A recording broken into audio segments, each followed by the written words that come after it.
Hello, dear all. Hope that you all are fine. And today we will discuss about two topics of your syllabus as Pravahika and Vilambika. You know,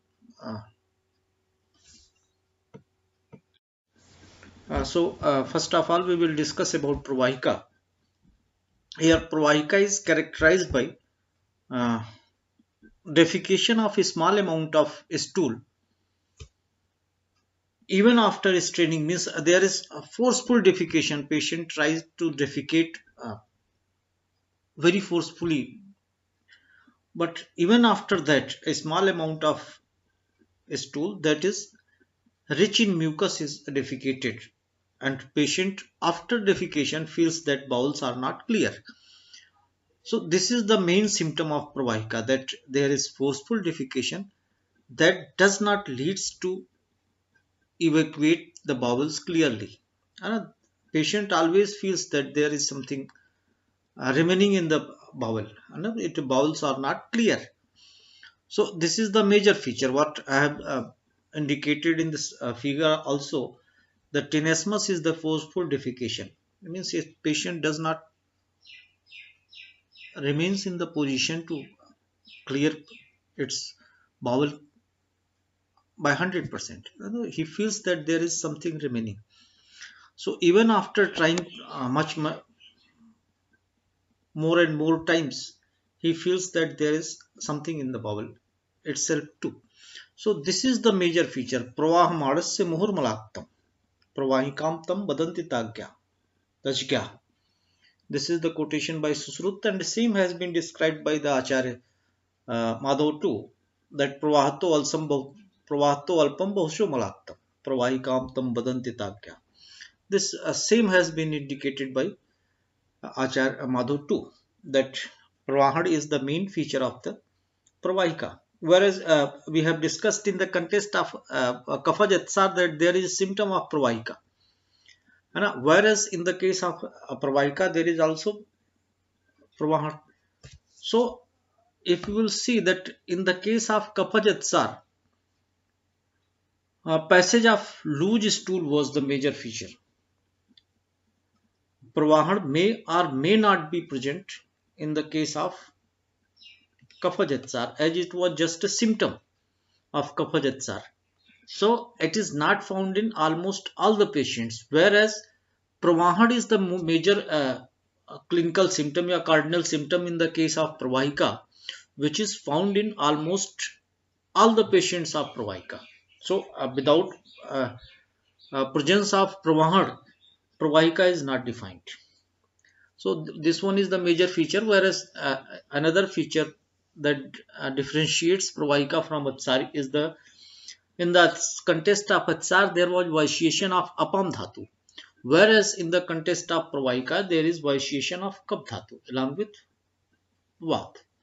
So Apam Dhatu was coming out along with Mal. That was the major feature, that they have more amount of fluid. Whereas in the case of Pravahika, vitiated cough that is formed in the form of Mal comes out with the stool. So it remains sticky with mucus. Stool comes out with mucus. This is the basic feature of Pravahika. So we will discuss about Nidan and Samprapti of Pravahika now. So Achar Madhav have described only one factor as a Nidan of Pravahika, which you can see in the last word of the first line, Ahitasanasya. Means Ahitasan leads to Pravahika. This is the single Nidan, but Ahitasanasya means which is taking incompatible food. Yeah, ahitashan, that is harmful, which is not beneficial to the person. So we can take it here that by the word of ahitashan we can take 18 types of viruddhar that may be responsible for pravahika. So a regular intake of that ahitashan, either type of ahitashan that is described in the text. So that intake of that Ahitasan regularly for prolonged time, that causes two things, that leads to Nichitam Balasam. Nichitam, that causes abnormal accumulation of vitiated cough. What he says that there is Nichitam, means Sanchitam Kafam. Acharya Madhav have very clearly indicated that Nichitam words indicate Sanchitam Kafam, where that agitation leads to abnormal accumulation of balas, that is cough, and Vayu Prabuddho. Prabuddho is along with Vayu and cough too, and Prabuddho means Pradusto, and refer the pathogenesis of Atisar, where there was word Prabuddha, Samsamya Pam Dhatur Agnim Prabuddha. Sakrin Misra, where I have clearly said that in the context of Atisar, Acharya Madhav have said it that Prabuddha is Pradusta. So again we are taking same word. Prabuddha means Pradusto. So what he says that uh, regular intake of Ahitasan leads to vitiation of Vat and abnormal accumulation of cough. So that accumulated cough is propelled out along with mucus by the vitiated Vat. So that causes, since the Vat is abnormal, so it is unable to evacuate the bowel properly at a one time. So the stool comes out with mucus in very smaller amounts even after defecation. Your second line says that pravahato alpam bahuso malaktam. It is not so actually. The word say pravahato alpam and bahuso malaktam. It is reconstituted as pravahato bahuso and alpam malaktam. Reconstitute this word, poor word. What says pravahato alpam bahuso malaktam as pravahato bahuso alpam malaktam, means pravahato bahuso even after attempting forceful defecation so many times, then what happens, alpam malaktam, very small amount of stool is defecated or it comes out, it passes out from the anus. Well, so this is the major symptom what I have we discussed in the last slide, that Pravahika is characterized by passage of a small amount of stool even after attempting forceful defecations so much. So this is the major symptom. So what Samprapti becomes, that due to regular intake of incompatible dietary habits, Vat and cough both are vitiated, and that vitiated Vat tries to propel या expel Nichitam Balasam, accumulated cough. He tries to propel the yeah, forces the mucus which was accumulated by due to regular intake of Ahitashan to pass out with the stool. And what happens, that due to accumulated cough and vitiation of Vat, especially which type of Vat, here we can say that especially there is Apan Vayudisti. One is in the same case where uh, Saratyati Vati Saro, there was increased movement of fluid was there in the case of Atsar, whereas here what he says that very small amount of stool mixed with mucus comes out even after attempting forceful force during the defecation. So this is the major symptom of pravahika. So what says hope that it will be clear. Just think Ahitasanas means will be the etiology of the pravahika, and that Ahitasan leads to vayu vitiation. Yeah, vitiation of what? Yeah, especially you can say that leads to vitiation of upon vayu. But you know that both mal, mutra, and garf all are propelled by upon vayu. So in the case of pravahika, it is so. So that Ahitasan causes vitiation of upon vayu and causes abnormal accumulation of kapha those two in the coast.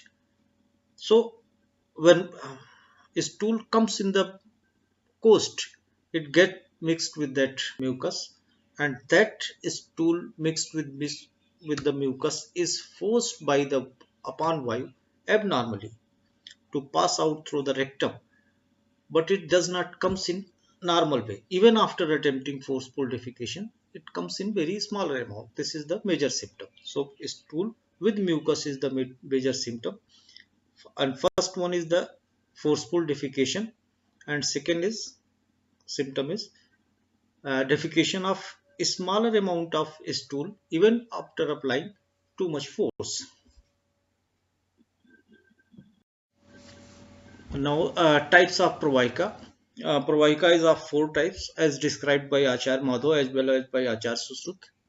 And that is Vatas, Pittas, Kapaj and Raktaj. There are four types of pravahika: Vatas, Pittas, Kapaj and Raktaj. And symptoms of each is very few in number. But that pravahika which is Vat Pradhan, that is Vatas pravahika, is characterized by the pain during defecation. Or pain during defecation is the major symptom of Vatas pravahika. Okay, and what is the Pittas pravahika? Says that Pittat Sadaha. Pittat Sadaha means what? There is burning sensation around the anus. Yeah, in anus is the symptom of Pittas pravahika. And in the Kaphas pravahika, there is predominance of mucus in the Kaphas pravahika. And in the case of uh, Raktaj pravahika, what say? Sa sodita. Sodit sambhava means blood comes out with the stool. Matlab, stool that was mixed with mucus that also contains some amount of blood or more amount of blood with or without mucus. These are the four types of pravahika. That Vata is characterized by pain, Pitta is characterized by burning sensation, and Kapha is characterized by uh, presence of mucus too much, and Rakta is characterized by presence of blood. These are the four types of pravahika. And what again says that Sneh Ruksh Prabhava Mutastu. The waters is characterized by, yeah, is due to excessive intake of Ruksh Ahar Vihar, whereas Kafaj is correct due to excessive intake of Shnigdh Padarth, unctuous type of food. And what Achar says by the word of two, generally we can take that Pittaj is characterized by Tich Usna Padarth as well as for the Raktas too, means Raktaj and Pittaj Pravahika is characterized by, yeah, is due to regular intake of Tichna and Ushna Padarth. So along with this specific type, a specific Nidan has been also mentioned here. In the case of waters, it is due to regular intake of Ruksh Padarth. in the case of Pittaj and Raktas, there is regular intake of Tichra and post diet, whereas in the case of Kaphas, there is regular intake of Sneha, Snigdh uh, diet. And then lastly, what Achar says that the mull of Pravahika should also be examined as Am and Pak, as described in the case of Atisar. Means there may be Pakvaj Pravahika or there may be Amaj Pravahika. It is depending on the condition. It may be of two types. No? So Amam Pipakvam means you see there whether it is Amal is passing out or Pakkumal is passing out. Hope that you can recall what are the symptoms of Ammal and Pakkumal. Yastanyastam ausidati, which sinks in the water. First symptom was, and second symptom was Brisham Durgandhim cha. It was a very foul smelling was there, and that was third was the third symptom was Pichilam. So there are three symptoms were there, and in the case of Pak, just opposite to that, along with Lagta in the coast was there. So there are four types of Pravahika. Here symptoms along with particular Nidan has been mentioned, and character of Am and Pakkumal should also be considered in this context also, as described in the case of Atisar. So this is all about Pravahika, and a very small topic is here. It is clinically correlated with dysentery. We will discuss later on about the modern aspect of Atisar, Pravahika, and we will I will take a specific lecture regarding that. And now we will discuss about Bilambika. The cardinal feature of Bilambika is the Pravartate na urdham adhas chihyase, and this is regarding Mal. So Mal, what it says about Mal, that it does not moves either upward or downward or backward or forward, but it becomes stagnant at a fixed place in the coast, and that condition is known as Bilambika. Bilambika is actually defined as delayed defecation. So there is delay in defecation. It takes time. Either that depends on the condition, but you can say that a stool is not passed properly at regular interval.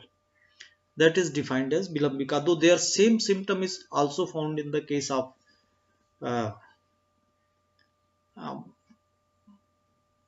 Sangrahan Grahani. There is also delayed defecation. What Achar says in the case of Sangrahan Grahani, Pachad Mashad Dashahad wa Nityam wa api Vivanchuti. There is a defecation. The defecation occurs at the time of Pachad, Ek Paksh, the Shahad in the 10 days, 15 days, 10 days, Pakshad, Mashad, the Shahadwa. And the Mashad, either 30 days, 15 days, 10 days, and in sometimes daily also, but that have some different pathology. I'm just mentioning because in both the cases there is delayed defecation. In Bilambika there is delayed defecation, in Grahani there is delayed defecation, but both have a different kind of pathogenesis. In the Bilambika, only symptom is found.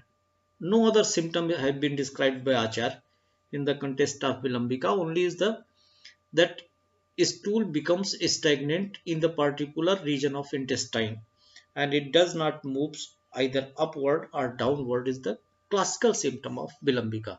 And normally it is clinically correlated with paralytic ileus, where a particular part of intestine gets paralyzed, either due to complication of certain drugs or complication of surgery or so where. So in that paralyzed part, stool become stagnant and there is absence of peristaltic movement. Since there is no peristalsis, so stool does not moves either forward or backward, upward or downward. The same has been described in the case of Pravahika, that pravartate na urdhvam adhaschiyasya. This this is the from Achar Madhav as well as from Achar Susrut too. And Achar Madhav have not mentioned any specific nidan for Vilambika, whereas Achar Susrut say that Bisulchika is due to, sorry, Vilambika is due to Vidagdha Jirna. There is what he says that Ajirnam amam bistabdham vidagdham cha yadirita Visuchyalsako tasmad bhavet cha vivilambika. That's Susrutasthan Uttarasthan 56 chapter is the reference. That says that Amajirna leads to Visuchika. There are 6 type of ajirna. I hope you know that. Acharya Madhav have described. Amajirna, Vidagdha Jirna, Vistabdha Jirna, Rasesa Jirna, then Prakya Jirna, Prakita Jirna. Out of that 6, 3 have been described as Nidan for 3 diseases by Acharya Susrut, whereas Amajirna has been defined as Nidan for Visuchika, and Vistabdha Jirna has been defined for Nidan for Alsak, and Vidagdha Jirna is defined as Nidan for Vilambika. So this is described by Acharya Susrut that Vidagdha Jirna leads to Vilambika later on.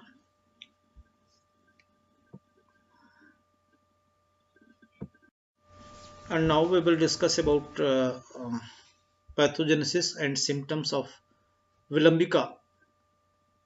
And here you can see that there is vitiation of Kapha and Marut, same as in the case of Pravahika.